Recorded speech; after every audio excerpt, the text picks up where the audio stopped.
sini saya akan menjelaskan tentang pengembangan bahan ajar berupa brosur. Selamat menonton.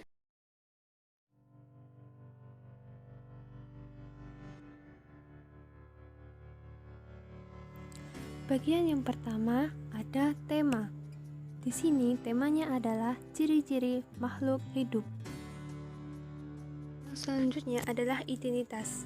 Materi ini dikhususkan untuk kelas 3 pembelajaran 5 subtema 1. Apa sih makhluk hidup itu?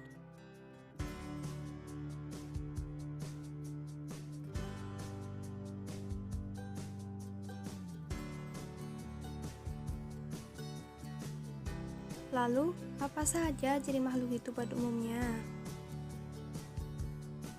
Berikut adalah ciri-ciri makhluk hidup.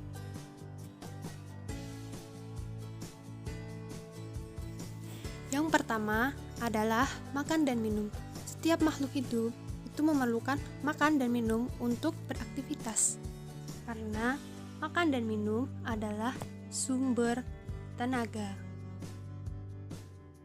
Ciri yang kedua yaitu bernafas. Setiap makhluk itu bernafas. Apabila setiap makhluk itu sudah tidak bernafas, maka bisa dikatakan makhluk tersebut adalah makhluk mati atau benda mati karena tidak memerlukan udara untuk bernafas. Contohnya, manusia bernafas menghirup oksigen. Pun begitu juga dengan hewan bernafas menghirup oksigen. Sedangkan tumbuhan adalah penghasil oksigen dan tumbuhan sendiri menghirup karbon dioksida dengan melalui proses yang namanya fotosintesis dengan bantuan sinar matahari. Ciri yang selanjutnya yaitu berkembang biak. Makhluk hidup untuk meneruskan keturunan harus melalui proses yang namanya berkembang biak. Untuk meneruskan keturunannya, manusia berkembang biak dengan cara melahirkan. Ibu melahirkan seorang anak. Kemudian hewan berkembang biak dengan cara melahirkan atau beranak dan juga bisa juga bertelur atau bisa dengan kedua-keduanya. Yang selanjutnya yaitu tumbuhan. Tumbuhan berkembang biak dengan cara metode generatif dan vegetatif. Atau istilah lainnya adalah perkawinan silang. Ciri makhluk hidup yang keempat atau selanjutnya adalah tumbuh. Setiap makhluk hidup itu mengalami pertumbuhan dari yang kecil menuju ke tingkat yang lebih besar. Manusia mulai dari bayi, anak-anak, remaja, dewasa, tua. Sedangkan hewan, contohnya adalah ayam. Ayam semula dari telur, tumbuh menjadi anak ayam, kemudian menjadi ayam dan kemudian bertelur lagi. Seperti itu. Sedangkan tumbuhan mulai dari bibit menuju ke menjadi pohon yang besar. Ciri makhluk hidup yang selanjutnya yaitu bergerak. Setiap makhluk hidup itu pasti bergerak. Apabila makhluk hidup tersebut sudah tidak bergerak atau tidak mengalami pertumbuhan, tidak berkembang biak, tidak makan, tidak minum, maka makhluk tersebut tidak dapat dikatakan termasuk mati atau makhluk yang sudah tidak hidup kembali. Yang ciri yang terakhir yaitu peka terhadap perangsang. Seperti yang kita lihat, manusia akan merasa silau apabila dia terkena oleh sinar matahari. Contoh yang kedua itu putri malu. Daunnya akan mengatup apabila daun tersebut tersentuh oleh manusia ataupun hewan. Ada contoh lain yaitu kaki seribu. Dia akan menggulungkan badannya apabila badan dari kaki seribu tersebut tersentuh, dan lain sebagainya. Kegiatan selanjutnya yaitu ayo menulis. Dengan mengamati gambar, teman-teman bisa membuat sebuah kelompok yang beranggotakan 3 atau 4 orang untuk mendeskripsikan gambar tersebut menjadi sebuah cerita. Kemudian cerita tersebut akan disampaikan di depan kelas oleh perwakilan. Baik, untuk sedikit penjelasan, gambar nomor 1 itu misalkan Udin sedang bermain dengan teman-temannya.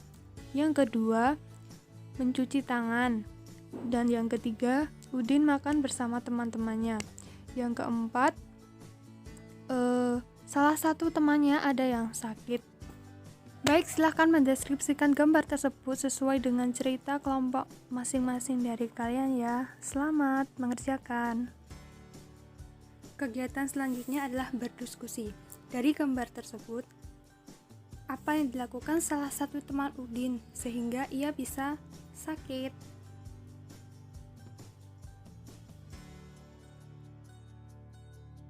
Kita memasuki kegiatan yang selanjutnya, yaitu bercerita. Dengan gambar tersebut di sini saya akan menceritakan sebuah cerita. Teman-teman, saya harap bisa memperhatikan dengan baik ya. Baik, kita mulai. Untuk sebelumnya, untuk gambar yang pertama itu adalah gambar makanan. Selanjutnya gambar nomor 2 itu adalah mencuci tangan. Sedangkan gambar yang ketiga yang terakhir itu adalah makan. Langsung saja, jadi salah satu ciri makhluk hidup adalah tumbuh. Untuk tumbuh, makhluk hidup perlu yang namanya makanan dan juga air. Makanan yang baik itu adalah makanan yang bersih dan sehat. Kebersihan makanan juga akan mempengaruhi pertumbuhan. Jika makanan yang kita makan tidak bersih, kesehatan dan pertumbuhan kita akan terpengaruh. Salah satu cara menjaga makanan agar tetap bersih adalah dengan menutup makanan. Hal ini perlu dilakukan agar makanan tidak dihinggapi lalat ataupun hewan lainnya. Makanan dapat menjadi tempat lalat bertelur, yang menyebabkan makanan menjadi kotor. Selain menjaga kebersihan, kita juga harus berdoa sebelum makan. Berdoa untuk berterima kasih atas karunia yang diberikan oleh Allah Subhanahu wa Ta'ala. Makanan sesuai kebutuhan menjaga kebersihan, serta berdoa sebelum makan merupakan contoh sikap bersyukur. Sikap bersyukur merupakan pengamalan sila pertama Pancasila, yaitu ketuhanan yang Maha Esa. Jika kita sudah makan sesuai kebutuhan, menjaga kebersihan, serta berdoa sebelum dan sesudah makan, berarti kita sudah melaksanakan sila yang pertama Pancasila.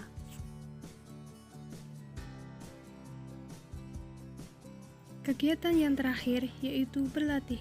Silahkan teman-teman bisa mencoba soal-soal berikut ini dan kerjakan dengan sebaik-baiknya. Terima kasih.